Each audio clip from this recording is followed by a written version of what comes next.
What's up, guys? D-Rock 1992 here. For this next video and for my next movie review for the Quentin Tarentino movie review marathon of all the movies he's directed. For the next movie review, I'm going to be reviewing Tarantino's second film. Came after Reservoir Dogs. I reviewed Reservoir Dogs on this channel, and I gave it a very positive review. I love Reservoir Dogs. The second movie he did came a couple years after Reservoir Dogs in 1994, and that is, it's considered perhaps his greatest directorial film ever, and that is Pulp Fiction. Pulp Fiction is pretty much, well, first of all, it's like Reservoir Dogs in the aspect that there's non-linear storytelling. There's a lot of story that is out of order and things like that. The story jumps back and forth like Reservoir Dogs did. And it's got pop culture references, definitely. It's got violence, for sure. And it's got dialogue. Lots and lots of dialogue. And I mean, I said it in the Reservoir Dogs review. If you're not a big fan of dialogue-driven movies, you probably will not like this movie. You probably will not like Tarantino films. But the thing that draws me into Tarantino films is the violence.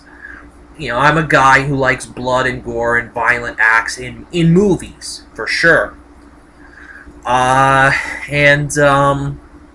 This movie provides some of that. Not as much as Reservoir Dogs, but it does provide some of it. Anyway, the cast in this movie is impressive. John Travolta is in this film. He is like your... John Travolta was nominated for an Academy Award for this movie. And it was Best Actor. Samuel L. Jackson is in this movie. His first appearance in a Tarantino film. He's been a longtime Tarantino collaborator. He got nominated for Best Supporting Actor. Uma Thurman got nominated for Best Supporting Actress. Uma Thurman is known for her appearances in Tarantino films. So, those two, also Tarantino, got nominated for Best Director. Tarantino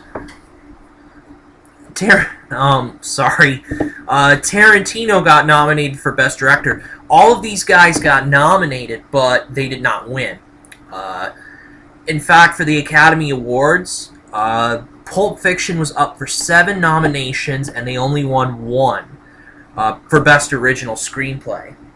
It was Tarantino and this guy named Roger Avery.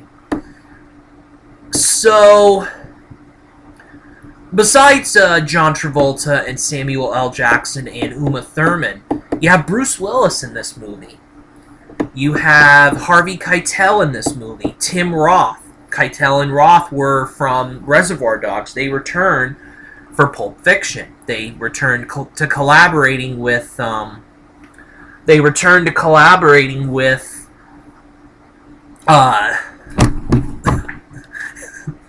My cat just wants to be in this movie, this video. Harvey Keitel and Tim Roth.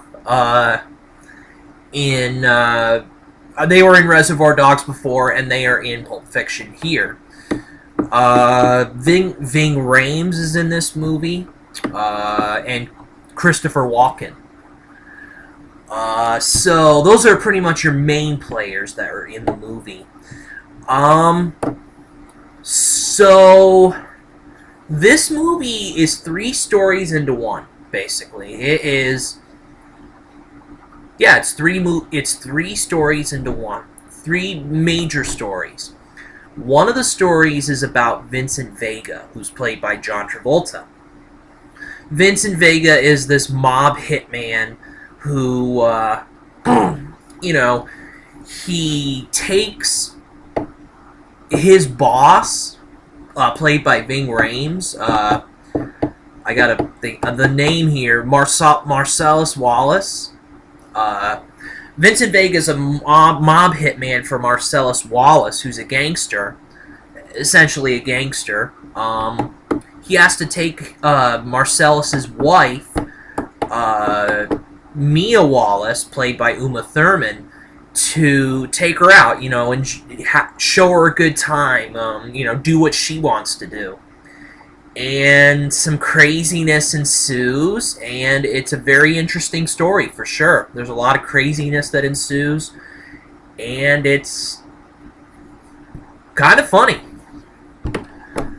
The second big story is about Vincent Vega and then Jules Winfield, played by Samuel L. Jackson. Vega's a mob hitman.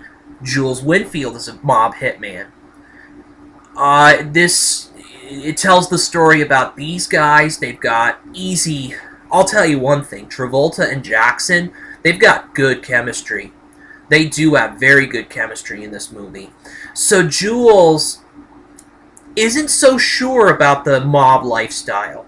They get into some serious shit, basically. Vincent Vega and Jules Winfield. And Jules, he's suddenly realizing, hey, maybe this mob lifestyle isn't for me. He wants to try to get out of the lifestyle and change his life around. And he's a pretty religious guy. He's a pretty religious guy who swears a lot. One thing about Pulp Fiction, this movie does have a lot of swear words in it. So if you're not a fan of swearing in this film isn't for you. So, yeah, there's the story about Vincent Vega and Jules Winfield. And then the third major story is about Butch Coolidge, played by Bruce Willis, who's a boxer who gets paid to... who is ordered to lose a fight to a guy, to a wrestler. He doesn't win. He wins the fight, and he gets hunted down by Marcellus Wallace. And more craziness ensues. There is a particular scene in this movie, particular arc in this movie where it's like, you can't believe it happened and all that. It's something. The story begins at a diner, and it ends at a diner, I will say that. So it begins and ends in the same place. The story goes back and forth in different directions, but it does end at the same place. Harvey Keitel, I gotta say, I'll get to Harvey Keitel after. So those are pretty much the big stories, and that's pretty much what the plot is. So I'll get into the characters. John Travolta did a very nice job as Vincent Vega. He wasn't my favorite character in the movie. He wasn't. But he was a good character. He was a good addition. And there's no doubt this movie really helped John Travolta's career, because his career was tanking. He had done Saturday Night Fever and Grease in his, in the 70s and all that. He was a big star in the 70s with Saturday Night Fever and Grease. And Urban Cowboy even was a big movie of his. But then John Travolta started falling a bit. His career started tanking a little bit. What does Tarantino do? He brings in John Travolta, and this movie reignited John Travolta's career. One of my favorite characters in the film, probably my favorite major character in the film, is Samuel L. Jackson. This role was made for Sam Jackson. You get two different kinds of Sam Jackson. You get serious Sam Jackson, like you get in the Avengers movies, and you get the Sam Jackson, swearing Sam Jackson, the motherfucker this, motherfucker that Sam Jackson, in more comedic turns, sort of. And Samuel L. Jackson, a perfect role for him, and he shines. He really shines. And for Sam Jackson, this movie was a breakout for him. He was in movies before. I mean, he was in Goodfellas, but it was a very short role. Jurassic Park was a supporting role, but he hadn't quite established himself yet. He had been in big movies, but hadn't quite established himself yet. But this movie did really break him out as a big star. Uma Thurman. This really broke her out as a big star. Her role as Mia Wallace, I liked Uma Thurman. I think she was a great addition to Pulp Fiction, for sure. I really do. And, you know, this put her on the map, basically. And later on, she'd star in a couple other Tarantino films. Well, one in particular. I'll get to that after, but Uma Thurman was a good addition to this cast. Bruce Willis as Butch Coolidge. Bruce Willis was good, you know. Bruce Willis, like Travolta, experienced a drop in the quality of his films. He was struggling as an actor in the 90s. Now, this was... Die Hard came out in 89, and it established Willis as a big star. But after that, a few of his choices weren't that good. Pulp Fiction reestablished him as a star once again, and it was just a good move for him being in this movie. Harvey Keitel plays a small role in this movie. He only has a couple of scenes in particular, but Harvey Keitel, he's not a starring player like he was in Reservoir Dogs, but Harvey Keitel in a limited role was good. He was one of my favorite characters in the film. Him and Sam Jackson probably are my top two. Harvey Keitel just, he does it. He very, excuse me. He is definitely very, effective in this movie, for sure. He plays a great role. Tim Roth plays a robber in this movie, and he does a good job. He starred in Reservoir Dogs. He has a supporting role in this movie, and Tim Roth does a nice job. One person I did forget to mention was Amanda Plummer, who plays the wife of Tim Roth's robber. She does good. One person I didn't mention was Butch's girlfriend, played by Maria de Medeiros, if I'm pronouncing the name right, which I probably am not. She does pretty good.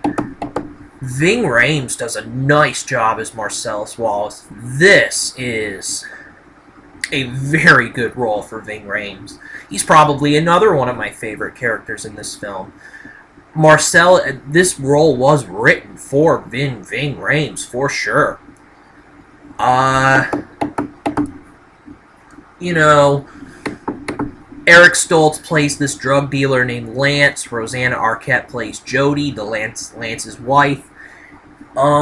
They do fine. And Christopher Walken only has one scene in this movie. One scene. And he delivers in the scene. I mean, Christopher Walken is one of those actors who's a very strange actor. You think he's very oddballish, but he's oddballish in a very good way. And it definitely does it for me in this movie. Christopher Walken is good in this film, in that single scene. So, I really like this movie. It just falls a tad bit short for me on the I love it status. Because Reservoir Dogs I love. There's more violence in Reservoir Dogs than Pulp Fiction, and that's why, probably one of the reasons I like Reservoir Dogs better. But Pulp Fiction is a very good film. The three stories interconnect with each other in the perfect way. Tarantino just knows how to connect different stories. He goes out of order, but he does know how to connect the stories together to make a very intriguing, very good film. And he does it with Pulp Fiction. Still, my favorite movie is Reservoir Dogs, out of all the Tarantino films thus far. But Hey, Pulp Fiction is a fine film, very good film. I'm going to give it a 5 out of 5 stars. I really have no complaints with the film at all. All the characterizations were good, especially Jackson's performance, Harvey Keitel, and Ving Rhames in particular. I'm going to single them out as great performances. And yeah, the Pulp Fiction is... I can definitely understand why there's a lot of people out there who think that Pulp Fiction is the best Tarantino film. I can understand that for sure. It's not my absolute favorite, but hey, it's a very good film. And hence the reason why I'm giving it 5 out of 5 stars. So this is a very good film. And that is it for my review on Pulp Fiction. Stay tuned for my third Tarantino movie review coming up, and I will tell you about that review when that next review comes. So that is it for this video. D-Rock 1992 out.